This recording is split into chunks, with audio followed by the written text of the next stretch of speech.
സ്നേഹമുള്ള സഹോദരങ്ങളെ, ആണ്ടുവട്ടത്തിലെ 15-ാം ഞായർ സ്നേഹത്തിൻ്റെ പ്രകരണം.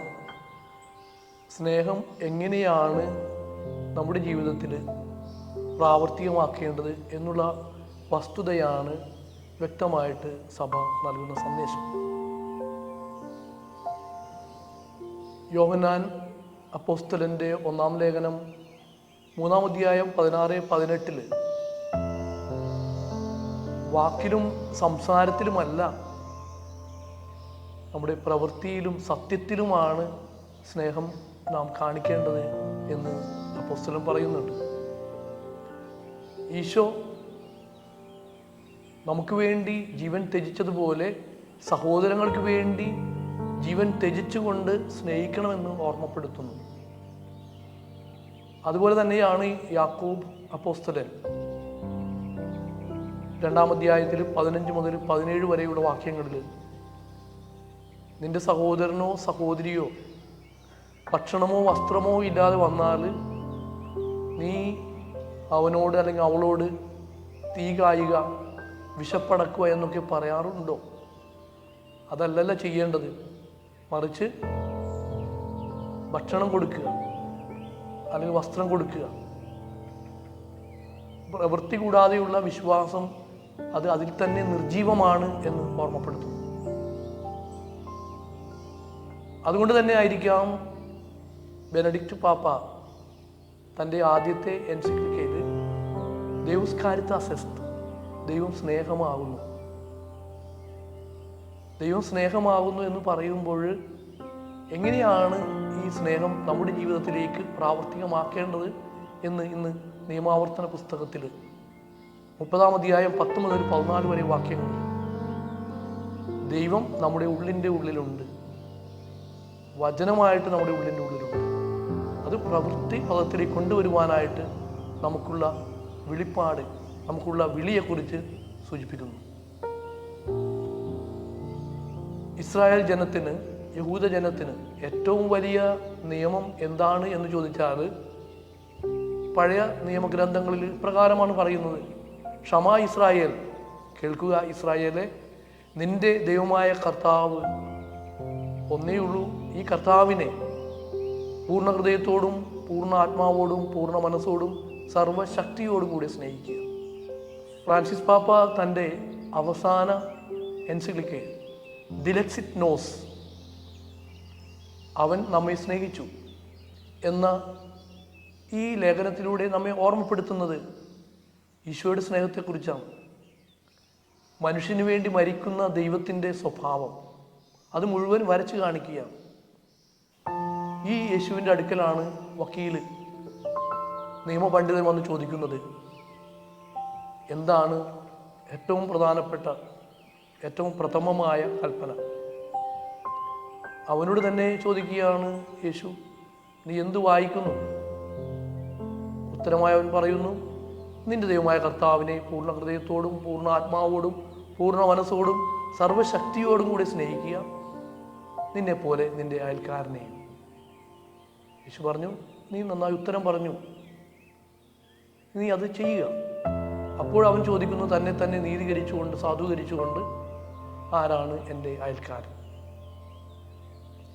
ഈ ചോദ്യത്തിനുള്ള ഉത്തരം ദേവപാപ്പ തൻ്റെ 2ാമത്തെ ഓഡിയൻസിൽ മെയ് 28-ാം തീയതി കാറ്റഗിസ വ്യാഖ്യാനത്തിൽ, മതബോധന വ്യാഖ്യാനം, വചന വ്യാഖ്യാനത്തിലൂടെ പറയുകയാണ്.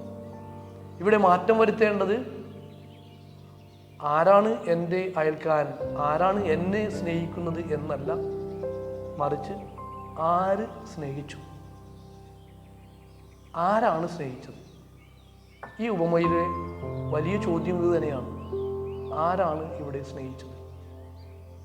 ഉത്തരം വളരെ വ്യക്തമായിട്ട് പറയുന്നു, സ്നേഹിച്ചത് അവൻ സമയം കണ്ടെത്തി, വീണുകിടന്ന മനുഷ്യനെ അവൻ കണ്ടു, അവൻ അവൻ്റെ കഴുതയെ നിർത്തി, അതിൽ നിന്ന് ഇറങ്ങി താഴെ വന്നു, അവനെ ശുശ്രൂഷിച്ചു, അവനെ ചുമലിലേറ്റി, അവനെ സത്രത്തിൽ കൊണ്ടുപോയി ആക്കി, വീണ്ടും ഞാൻ വരാം, നിന്നെ അവനെ സഹായിക്കാൻ വരാമെന്ന് വാക്ക് കൊടുക്കുകയും ചെയ്തു.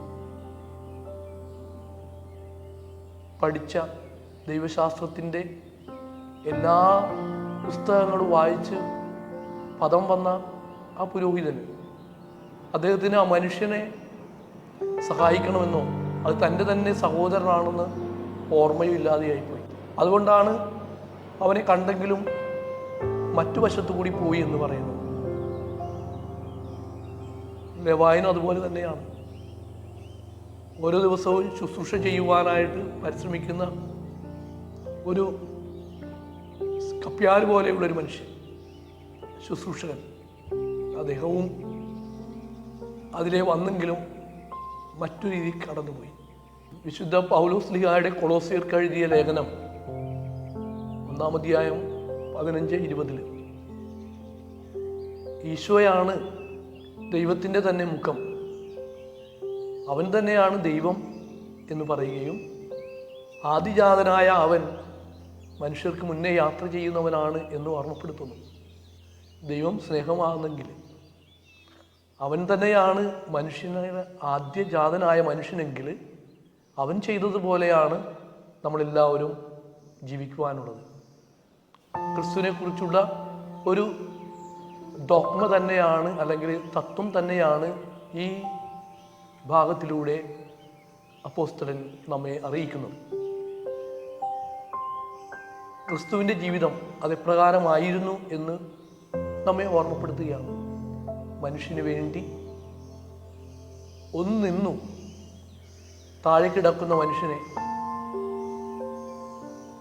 ദുരിതം അനുഭവിക്കുന്ന മനുഷ്യനെ, വേദന അനുഭവിക്കുന്ന മനുഷ്യനെ, എല്ലാവരും ഉപേക്ഷിക്കപ്പെട്ട മനുഷ്യനെ അവന് വേണ്ടി അവൻ താഴേക്ക് ഇറങ്ങി വരുന്നു.